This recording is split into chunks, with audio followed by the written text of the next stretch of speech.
In the glittering, savage world of Regency London, a woman's worth was measured in her dowry, her wit, and, most cruelly, her delicate stature. For Miss Ilara Vance, nature had been unkind. They called her the Vance Colossus. Lady Maypole, whispers that cut deeper than any blade. Every ball was a new torment, every dance a reminder of her place against the wall.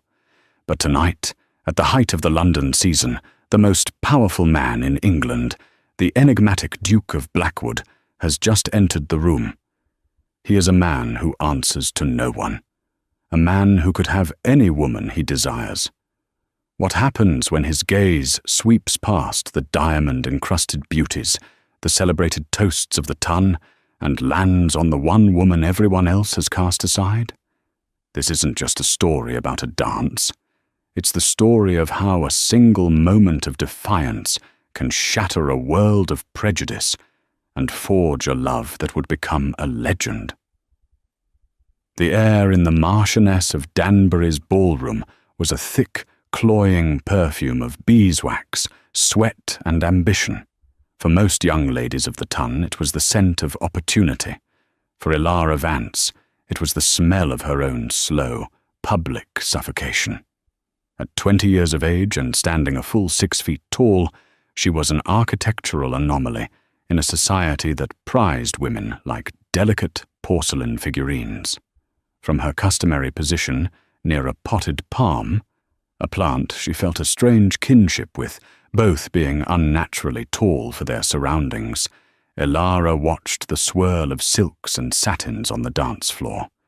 Her younger sister Clara was a vision in pale rose.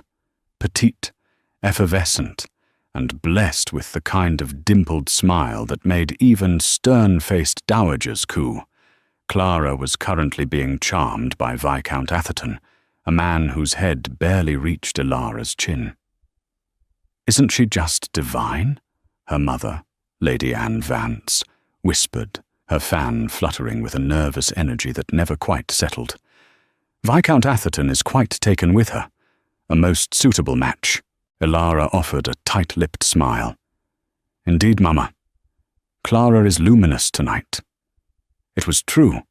Her sister deserved every happiness, but the compliment sat like a stone in Ilara's stomach. Every ounce of praise for Clara's perfection was an unspoken condemnation of her own failings. She was the other Vance daughter, the one whose dowry, while respectable, could not compensate for her startling verticality. The whispers were a constant orchestra to her life. Tonight's primary conductor was Lady Isabella Finch, a diamond of the first water, with a heart of pure ice. Flanked by her two simpering ladies-in-waiting, Beatrice Croft and Eleanor Pembroke, Isabella held court near the lemonade table, her voice a carrying, venomous whisper. "Look at her, hiding amongst the ferns like some great, awkward heron," Isabella hissed, loud enough for at least a dozen people to hear. Ilara felt the heat rise in her cheeks, but she kept her gaze fixed on a tapestry across the room, a trick she had perfected over years of similar assaults. If you don't look, they can't see how much it hurts. Beatrice tittered. "They say her father, Sir Reginald, must have special carriages commissioned just so she can fit inside without stooping. And her gowns," Eleanor added. "The amount of fabric must be simply ruinous. They call her the Vance Colossus."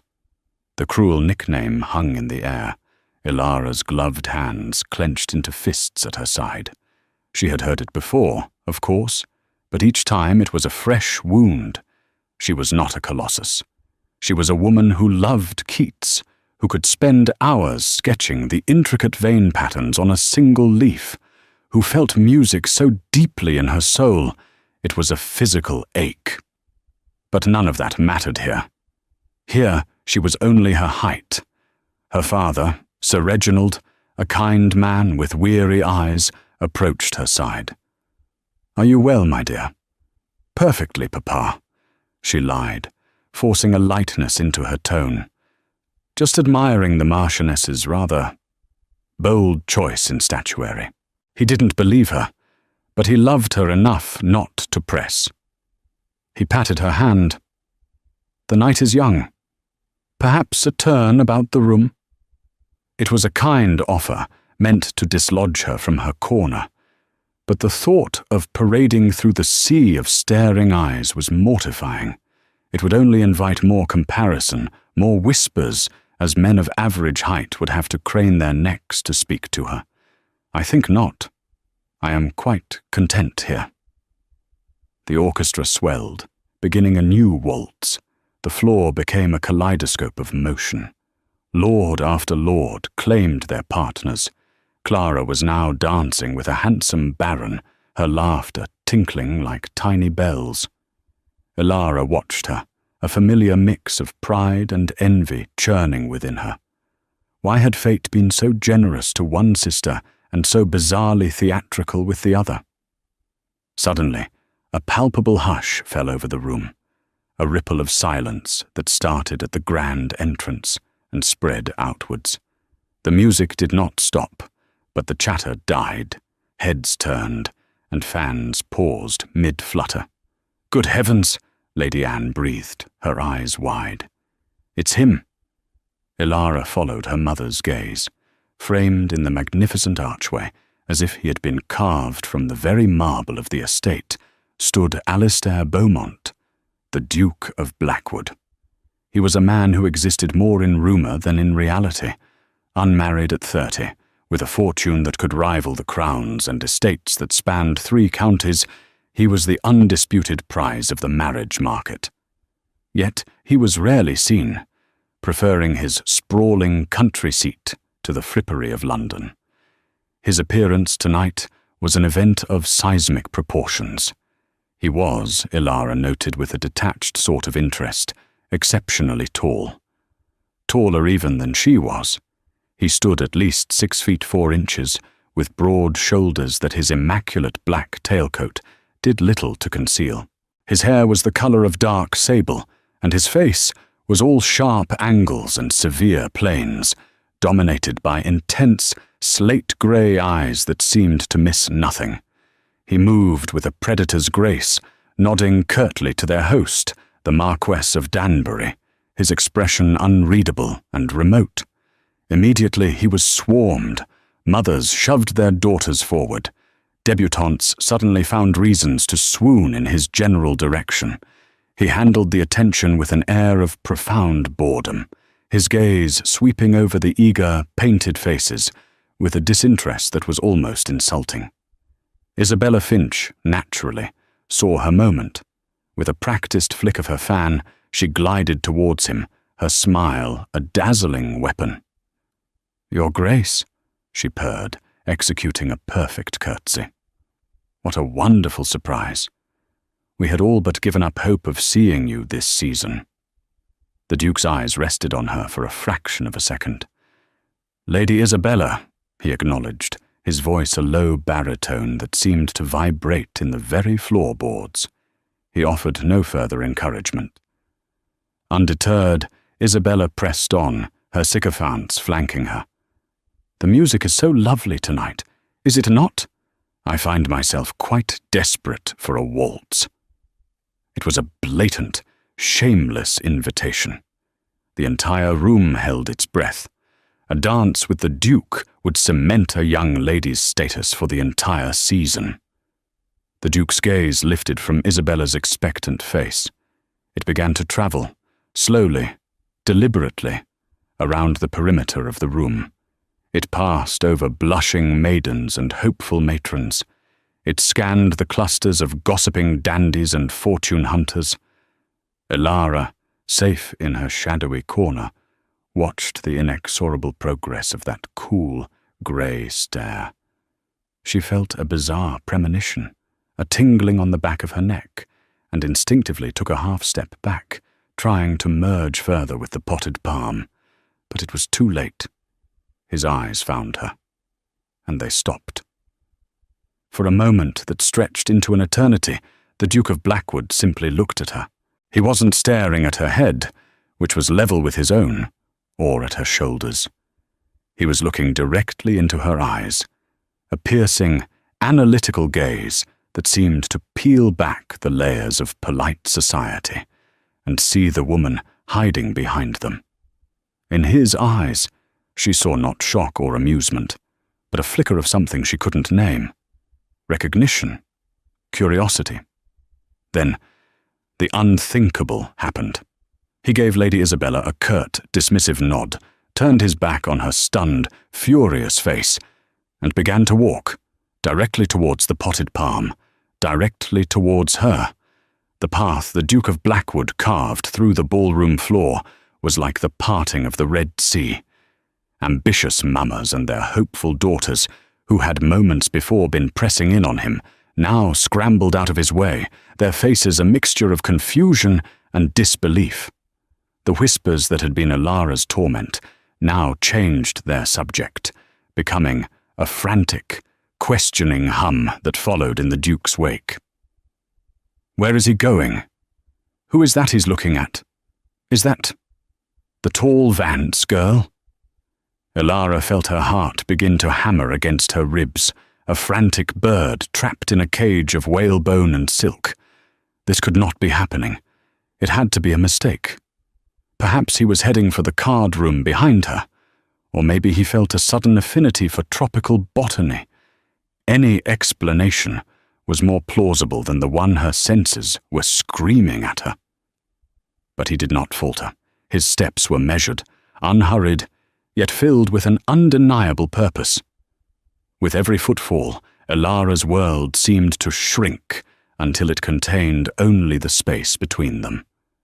She could see the fine tailoring of his coat, the stark white of his cravat, the faint, almost imperceptible scar that traced the line of his jaw. Her mother, Lady Anne, had frozen beside her, her fan stilled in a death grip, her mouth slightly agape. Lady Isabella's face was a mask of incandescent rage. To be so publicly and completely snubbed was a social death sentence, and the Duke had wielded the axe without a moment's hesitation. Her eyes, narrowed to malevolent slits, followed his progress, and landed on Ilara with a look of such pure venom that Ilara physically flinched. The Duke came to a halt directly in front of her. The sheer proximity of him was overwhelming. He smelled of clean linen, expensive leather, and the cold night air.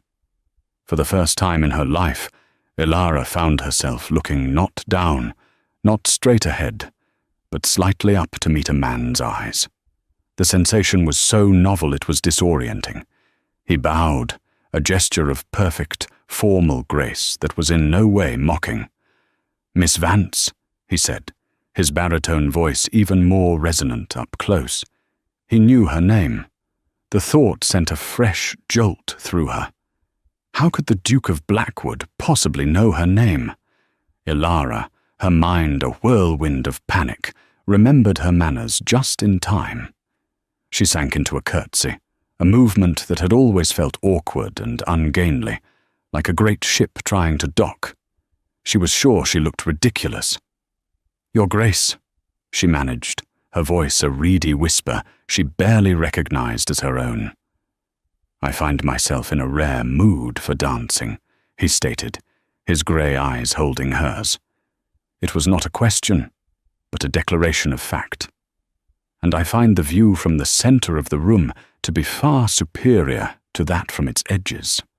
I wonder if you would do me the honor of a waltz." Silence. The entire ballroom seemed to have stopped breathing. The string quartet, bless them, continued to play, their melody a fragile thread in the thick, stunned quiet. Ilara could feel hundreds of pairs of eyes boring into her back. This was a dream, a fever dream brought on by too much lukewarm lemonade and public humiliation. She opened her mouth, but no sound came out. What could she say? A refusal was unthinkable. One did not refuse a duke. But an acceptance? The thought of walking onto that dance floor, the center of every stare, every whisper, with the most sought-after man in England, was terrifying beyond measure. It was one thing to be a subject of ridicule in the shadows. It was another to be illuminated by the grand chandelier for all to dissect. The Duke's expression softened almost imperceptibly. "I assure you, Miss Vance," he said, his voice dropping lower, for her ears alone, "I do not bite, and I am quite confident I shall not tread on your toes." A ghost of a smile touched his lips. It is a luxury, you see, to dance with a partner and not risk a crick in one's neck. The casual, unexpected jest broke the spell of her paralysis.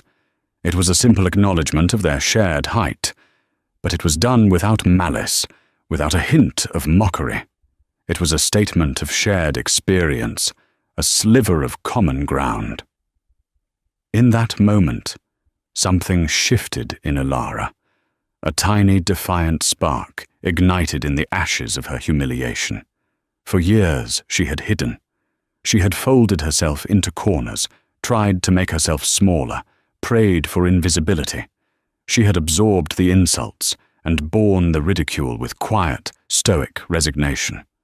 But here was the Duke of Blackwood offering her not pity, but an invitation to step out of the shadows. What was the worst that could happen? More whispers? More stares? She was already enduring those. But to refuse, to shrink back now, would be to admit that they had won, that Isabella Finch and her cronies had succeeded in breaking her spirit. Taking a slow, steadying breath, Elara met his gaze. For the first time that evening, she allowed her spine to straighten to its full, impressive length. She lifted her chin. "It would be my pleasure, Your Grace," she said, her voice clear and firm. A flicker of genuine approval lit his eyes. He offered her his gloved hand. As her fingers brushed against his, a jolt, like static on a winter's day, passed between them. It was startling and strangely intimate. He tucked her hand into the crook of his arm, and together they turned to face the ballroom. The sea of faces stared back, a gallery of shock, envy, and raw, undisguised curiosity. Elara kept her eyes fixed forward, focusing on the way the Duke's arm felt beneath her hand, strong, solid, and utterly steadfast. He was an anchor in a storm of her own making. As they stepped onto the polished dance floor, Elara Vance knew one thing with absolute certainty. Her life would never, ever be the same. The journey from the edge of the ballroom to its center felt like a mile-long procession. The whispers erupted in their wake, a sibilant, rushing tide of sound. Elara could feel the weight of every gaze, could practically hear the unspoken questions hanging in the air. Yet, the Duke of Blackwood seemed utterly impervious to it all. He moved with a languid, regal confidence, his head held high, his expression as unbothered as if he were taking a solitary stroll through his own gardens. His calm was infectious, a balm to Elara's frayed nerves. He led her to the very heart of the floor, the space typically reserved for the hosts or the most highly ranked guests. Other couples, sensing the gravity of the moment, subtly shifted away, giving them a wide berth. The orchestra, as if on cue from some unseen force, seemed to pour a little more passion into the waltz. The Duke turned to face her. He placed one hand firmly on her waist and took her other hand in his. The formal pose of the waltz had never felt so revolutionary. For the first time, her partner's hand rested naturally, comfortably, at the small of her back, not awkwardly high near her shoulder blades. Their hands, when joined, were perfectly level. And when they looked at each other, their eyes were in perfect alignment. It was like finding a missing piece of a puzzle she never knew she was solving. "Ready, Miss Vance?" he murmured, his grey eyes searching hers. She gave a single, firm nod. And then they were moving. If Elara had been an awkward heron on the sidelines, in the Duke's arms, she became a swan. Alistair Beaumont was a masterful dancer. He led with an effortless strength and precision that made it impossible to put a foot wrong. He didn't accommodate her height, he celebrated it. He used her long lines to their advantage, guiding them through sweeping, elegant turns that consumed the dance floor. They were not a mismatched comical pair. They were a perfect, stunning match. The sight of them, two tall, graceful figures moving as one, was so unexpected, so visually arresting, that it silenced the entire room. The whispers died. The snickering stopped. All that remained was the soaring music of the waltz and the whisper of silk against the polished floor. For the first few moments, Elara was simply focused on not embarrassing herself. But as she relaxed into the Duke's confident lead, she allowed herself to truly experience the dance. The world beyond his shoulders blurred into a watercolor wash of color and light. The critical faces of the ton faded into insignificance.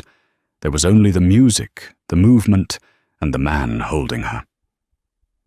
"You seem surprised, Miss Vance," the Duke said, his voice a low rumble against the music.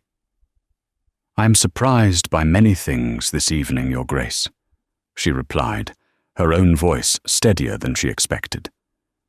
"Chief among them is finding myself on a dance floor. A crime for which the blame lies squarely with London's gentlemen," he stated simply.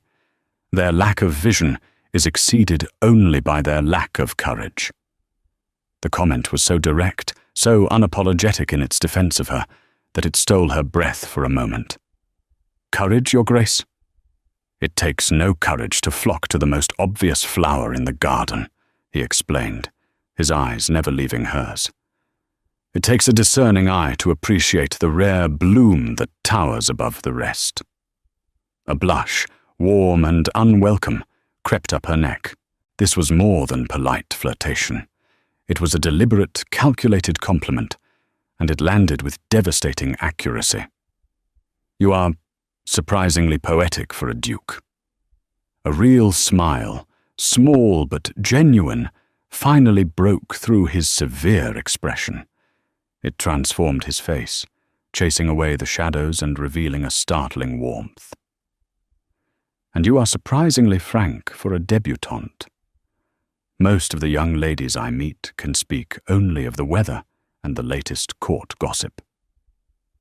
"Perhaps that is because they are afraid to offer anything else," Elara countered, feeling a sudden surge of boldness. "Society does not reward women for their intellect. It rewards them for their obedience and their ability to appear decorative." His eyes lit up with genuine interest. "And you find that restrictive?" "I find it a profound waste of human potential," she said, the words tumbling out before she could stop them. "For men and for women." He guided her through a particularly intricate turn before replying, "Miss Vance, you continue to be a source of astonishment." He paused, his expression growing more serious. "Tell me, why were you hiding in the corner when I arrived?" The question was blunt, but she knew he was not asking out of cruelty. He was asking because he truly wanted to know. "Because it is where society has placed me, Your Grace," she answered, her voice tinged with a bitterness she could not quite conceal. "When you are built to stand out, you learn to crave the shadows. They offer a certain peace. There is no peace in hiding who you are," he said softly, but with an iron certainty. "There is only a slow surrender." The music began to swell towards its finale.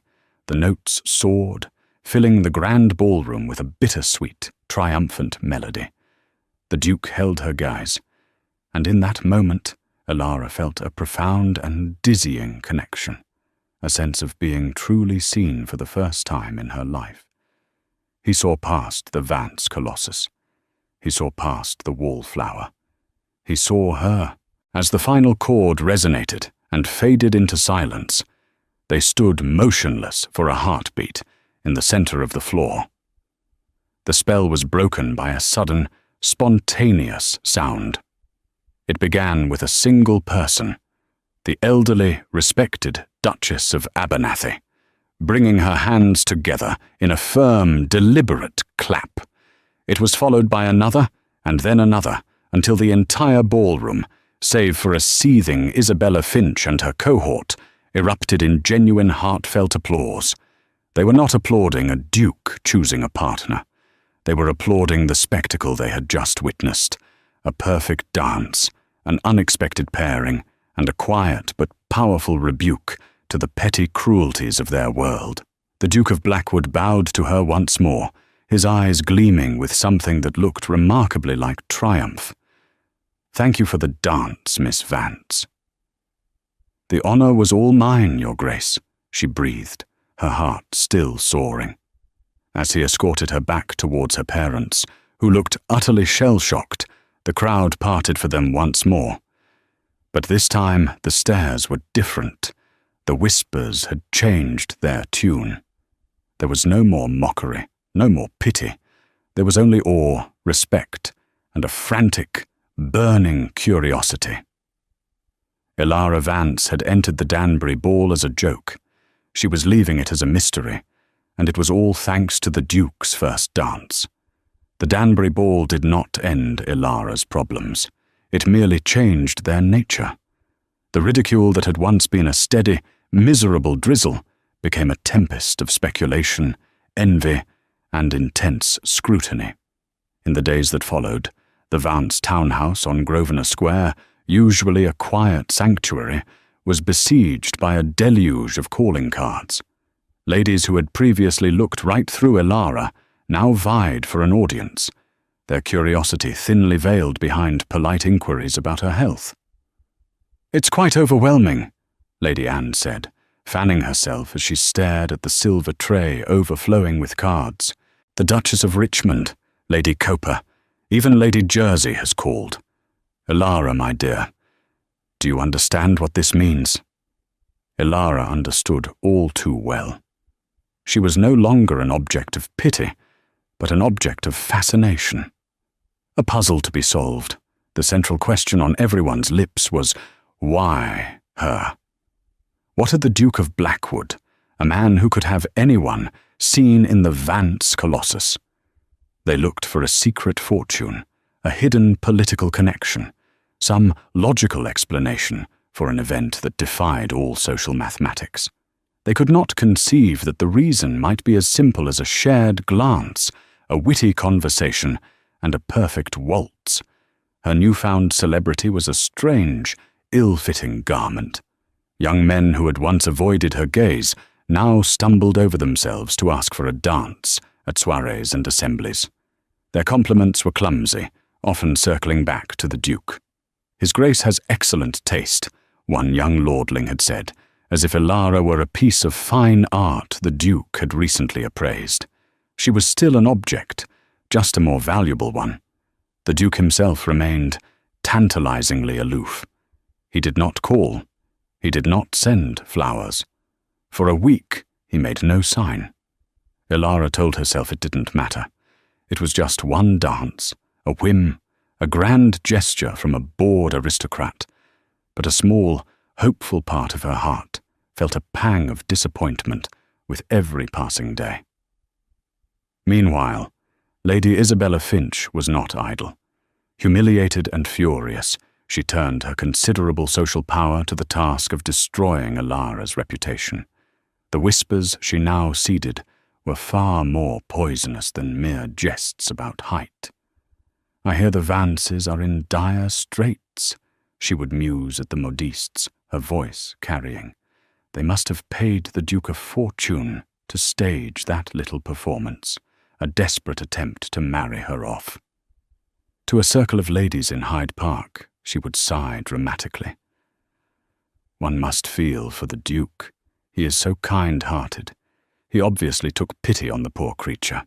It was an act of charity, nothing more."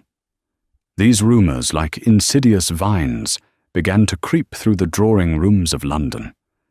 They offered a plausible, if cynical, explanation for the Duke's actions, and the Tun, which thrived on scandal, was eager to believe them. Ilara's moment in the sun began to feel like a brief, cruel mirage. The invitations to dance slowed once more. The curious callers became less frequent. The old pity, mingled with a new disdain, began to creep back into people's eyes. It was during a morning ride in Hyde Park with her father that her path crossed with the Duke's again. She and Sir Reginald were taking a gentle canter along Rotten Row when a magnificent black stallion, its rider a solitary, imposing figure, fell into pace beside them. Sir Reginald. "Miss Vance?" the Duke of Blackwood greeted them, tipping his hat. "A fine morning for a ride." Ilara's heart leaped into her throat. Up close, in the clear morning light, he was even more formidable. Dressed in impeccable riding clothes, he seemed to be a part of his powerful horse, a study in controlled strength. "Your Grace," her father replied, his face alight with pleasure and relief. "Indeed it is." The Duke turned his attention to Ilara. "You ride well, Miss Vance." "My father insisted both his daughters be as comfortable in the saddle as in the drawing-room," she said, trying to keep her voice even. "A wise man," the Duke commented, his grey eyes twinkling. "A skill far more useful than embroidery, in my opinion." He paused, his gaze becoming more direct. "I trust the aftermath of the Danbury ball has not been too tiresome for you." The question was pointed. He had heard the rumours. Ilara hesitated, unsure how much to reveal. "The Tun must have its gossip, Your Grace. I have found my name is simply this week's preferred topic." "Do not mistake the buzzing of flies for the verdict of a jury," he said, his tone sharp. "Their opinions are as fleeting as they are worthless." He then addressed her father. "Sir Reginald, would you permit me to escort your daughter for a turn about the Serpentine? I find the conversation here somewhat crowded."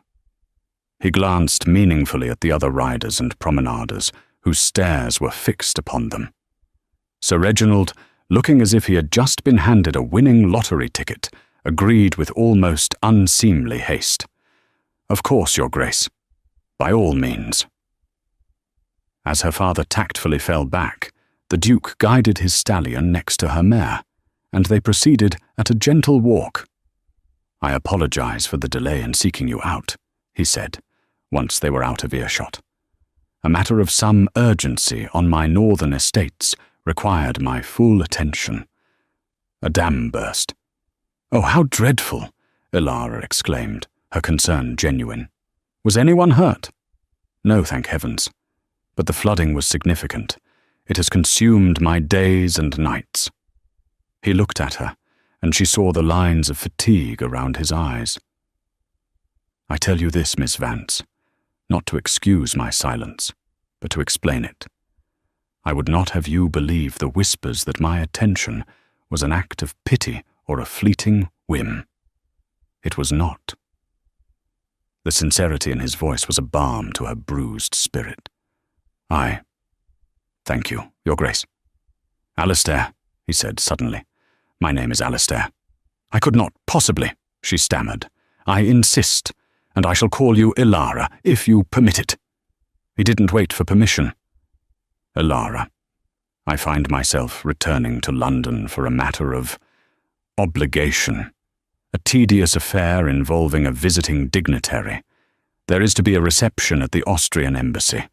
It will be an insufferably dull event, filled with political posturing and terrible champagne." He paused, turning in his saddle to face her fully.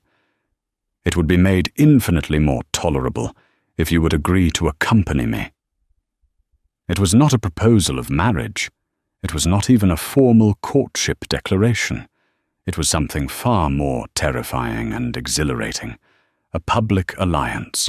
For him to escort her to such a high-profile event would be an unmistakable statement. It would declare to all of London that his interest was real and intentional. It would silence the rumours of pity and paid arrangements.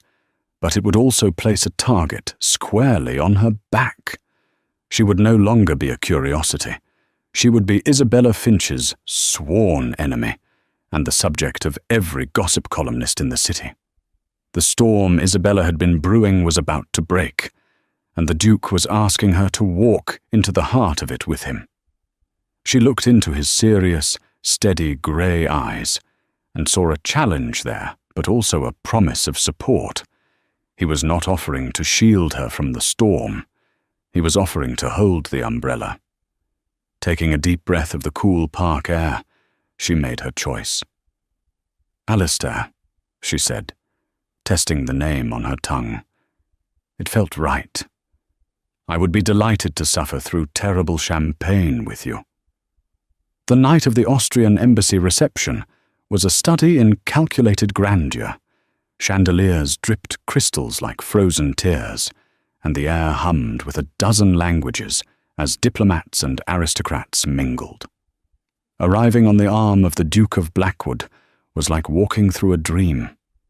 The same people who had whispered about her now bowed and curtsied, their eyes filled with a new, grudging respect. Ilara, dressed in a gown of deep emerald silk that complemented her height and brought out the green flecks in her hazel eyes, felt a fragile confidence bloom within her. Alistair was a perfect escort. He was attentive, drawing her into conversations with ambassadors and ministers, pointedly asking for her opinions on art and politics, treating her not as a decoration, but as an intellectual equal. For the first time, she felt her own worth being reflected back at her in the eyes of London's elite.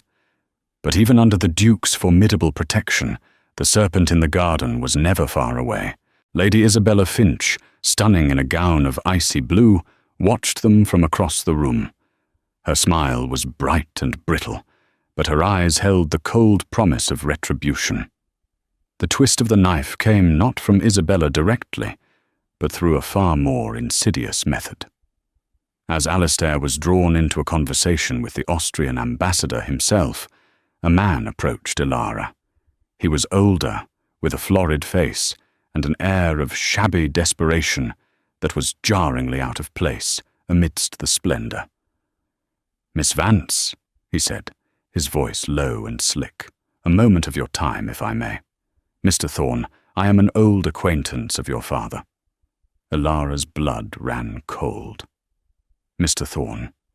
She remembered the name from hushed, worried conversations between her parents years ago.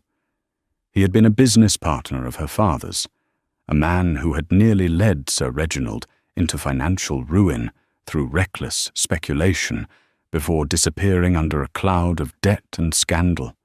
His presence here was inexplicable and deeply unsettling. "Mr. Thorne," she acknowledged, her voice stiff, "I believe you are mistaken. This is a private reception." "Oh, I have a knack for getting into places," he sneered softly. "I've come to offer you a proposition, a way to solve all your family's little difficulties." He leaned closer, his breath smelling of stale wine. "Your father is more deeply in debt than you know, my dear. That little textile investment in Manchester utterly failed. He is on the brink, but I can help. A word from me to certain associates can make it all go away." "And what would you want in return?" Ilara asked, her heart pounding with dread. "Your Duke, of course," Thorne said with a greedy smile. "Introduce me. Vouch for me. Tell him I am a man of great financial acumen, a worthy partner for his own ventures. With his backing, my own fortunes will be restored, and in gratitude, I will see that your father's debts are forgiven." It was blackmail, pure and simple. He was asking her to use Alistair, to betray his trust by endorsing a known scoundrel. The thought was repulsive. "Never," she hissed, her voice trembling with anger. "Leave here at once, or I shall call the guards." "Foolish girl," Thorne spat, his pleasant demeanor vanishing. You think your duke will still want you when he finds out you're the daughter of a bankrupt? His kind don't marry for love. They merge with dynasties. You are nothing but a novelty to him." He grabbed her elbow, his grip surprisingly strong. "You will reconsider my offer. Meet me in the West Garden Terrace in 10 minutes. If you are not there, I will make it my life's work to spread the news of Sir Reginald's ruin to every creditor in London by dawn." He released her and melted back into the crowd, leaving Elara shaking, her mind reeling. Her father on the brink of ruin? It explained the worry she had seen in his eyes for months, the hushed conferences with his solicitor. The shame and fear were so overwhelming she felt faint. But betraying Alistair was not an option. She had to handle this herself. Her plan was simple. She would go to the terrace, but only to tell Thorne in no uncertain terms that his threats were useless and that he should leave her family alone. She would not be intimidated. She slipped out of the ballroom through a set of French doors. The cool night air was a relief on her heated skin. The terrace was dimly lit, a labyrinth of sculpted hedges and marble statues. She found Thorne waiting for her near a stone balustrade overlooking the darkened gardens. "I knew you'd see reason," he began, stepping towards her. "You are mistaken," Elara said, standing her ground. "I am here to tell you to go to the devil. My family will face whatever comes, but we will do it with honor." Thorne's face contorted in a furious snarl. "Honor won't pay the bills, you stupid girl!" He advanced on her, backing her against the balustrade. "You will do as I say!" It was at that precise, terrible moment that two figures emerged from the ballroom onto the terrace, the Duke of Blackwood and Lady Isabella Finch. Isabella had, with masterful cunning, steered Alistair towards the doors, murmuring about needing a breath of fresh air. She had timed it perfectly. Alistair stopped dead. The scene before him was damning. The woman he had begun to trust, to admire, to feel something deeply for, was in a clandestine, heated meeting in a dark garden with a strange man. To his eyes, it looked impossibly intimate, impossibly secretive. Elara. His voice was tight, laced with a disbelief that cut her to the core. Thorne, seeing his opportunity, immediately changed tactics. He released Elara and adopted a look of wounded dignity. "My apologies, Your Grace. I see I am interrupting.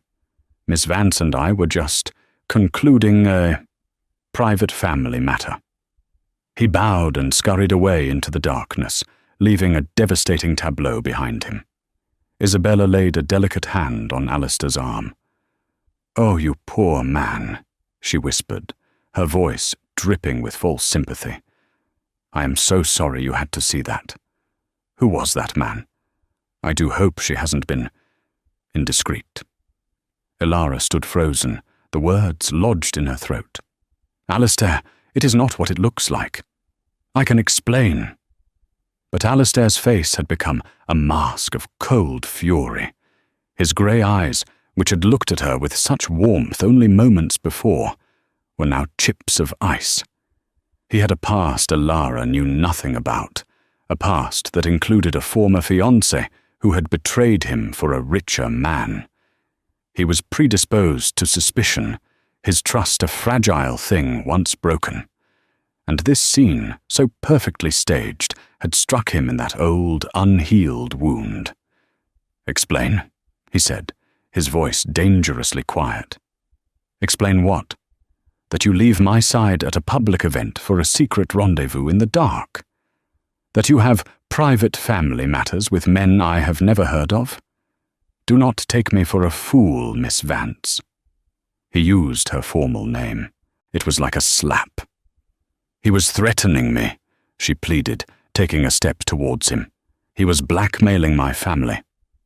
"A convenient story," Isabella interjected smoothly. "Your Grace, do not let her distress you. It is clear you have been deceived. Some people will do anything to attach themselves to a title." Alistair looked from Ilara's desperate face to Isabella's concerned one. The lie, wrapped in the familiar guise of aristocratic treachery, was easier to believe than the complicated, messy truth. The poison of doubt, so expertly administered by Isabella and Thorne, flooded his system. He looked at Ilara one last time, his expression one of profound, bitter disappointment. "I appear to have made a grave error in judgment," he said, each word a shard of glass. "Good evening, Miss Vance." Without another glance, he turned and escorted a triumphant Lady Isabella back into the ballroom, leaving Ilara alone on the terrace, the ruins of her reputation and her heart scattered around her feet. The journey home from the embassy was a silent, suffocating ordeal. Ilara felt hollowed out, a fragile shell from which all hope had been scraped. The story of her public abandonment by the Duke spread through London with the speed of a wildfire. By the next afternoon, it was the only thing anyone was talking about. The narrative, carefully curated by Isabella and her allies, was simple and devastating. The tall Miss Vance, a brazen opportunist, had been caught in a compromising tryst at the embassy. The Duke of Blackwood, discovering her duplicity, had rightly and publicly cast her off. In a single night, Ilara had gone from being a mysterious triumph to a cautionary tale. The few remaining calling cards on the silver tray in the hall seemed to mock her. No new ones would be coming. Her parents, seeing her devastation, finally confessed the truth of their financial situation. Mr. Thorne's claims were true. Sir Reginald's investments had failed catastrophically.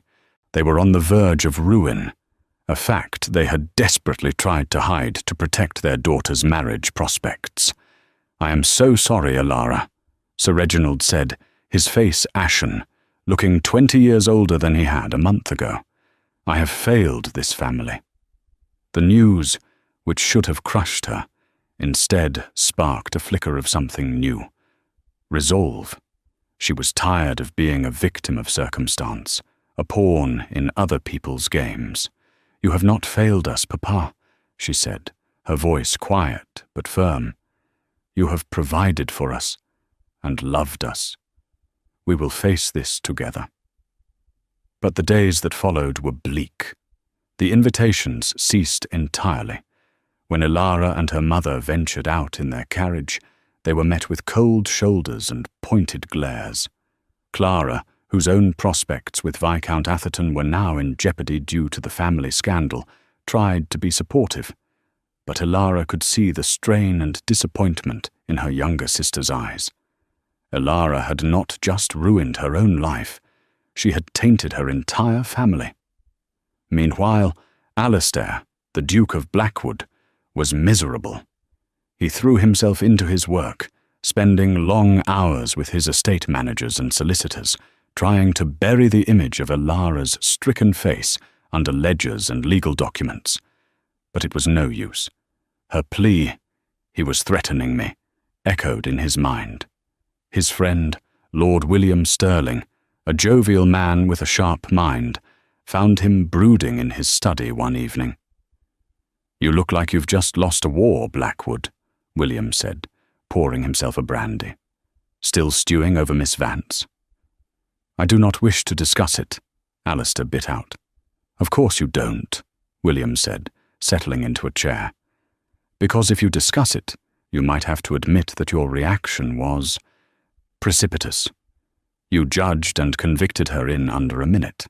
That's a new record, even for you. I saw what I saw, William.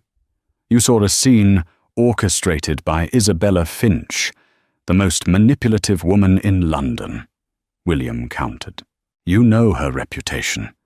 Did it not occur to you that the entire encounter was a setup?" Alistair fell silent. He had been so blinded by the parallels to his past betrayal that he had failed to consider the possibility of a conspiracy. "And who was the man?" William pressed. "Have you even bothered to find out?" The question shamed Alistair. In his anger and hurt, he hadn't investigated at all. He had simply accepted the worst. His name was Thorne. William's eyebrows shot up. Not James Thorne, the swindler who nearly bankrupted a dozen good men 10 years ago, including Sir Reginald Vance. The man is a notorious blackguard and confidence man. The pieces began to click into place, forming a picture that was horrifyingly clear. Thorne, an old enemy of the Vance family, appearing at a private reception he had no business attending, cornering Elara in a secluded spot. It all reeked of a plan. "Find him," Alistair commanded his friend, a new cold fury replacing his misery. "I want to know who let him into that embassy and why he was speaking to Miss Vance." William, an expert at navigating London's underbelly, set his agents to work. It did not take them long. Within 2 days, the story was unravelled. A footman at the embassy, bribed with a handsome sum, confessed to allowing Mr. Thorne entry via a service door. The source of the bribe money was traced back, through a series of intermediaries, to a lady's maid in the employ of one Lady Isabella Finch. The final piece of the puzzle was delivered by a terrified Mr. Thorne himself, whom William's men located in a squalid boarding house, about to flee the city. Dragged before the Duke, Thorne confessed the entire sordid plot. He admitted Isabella had sought him out, knowing of his history with the Vance family. She had paid his debts and promised him a fortune if he could successfully stage a scene that would discredit Elara and drive a wedge between her and the Duke. His threats to Elara about her father's finances had been real, but the entire confrontation was Isabella's malevolent brainchild. The truth crashed down on Alistair with the force of a physical blow. He had been a fool, a proud, blind, arrogant fool. He had allowed his own past demons and Isabella's lies to make him betray the one woman who had shown him genuine wit, intelligence, and spirit. He had looked at her with condemnation when she had been the victim, bravely defending her family's honor. He had abandoned her to the wolves, becoming the cruelest wolf of all. The shame was a physical sickness. He had not only wronged her, but he had done so publicly, amplifying her humiliation 100-fold. An apology would not be enough. Words could not mend the damage he had done to her reputation and her heart. It would require a gesture as public and as powerful as his condemnation had been. It would require a grand reckoning. The Abernathy Masquerade Ball provided the perfect stage for Alistair's reckoning. Unmasked before the stunned crowd, his voice rang with authority as he exposed Lady Isabella Finch's venomous plot, presenting irrefutable proof of her conspiracy. Humiliated, Isabella fled, her social reign ending in a single devastating moment. But Alistair's task was not finished. His gaze swept the room, finding Elara's masked figure. He walked directly to her, the crowd parting in silence.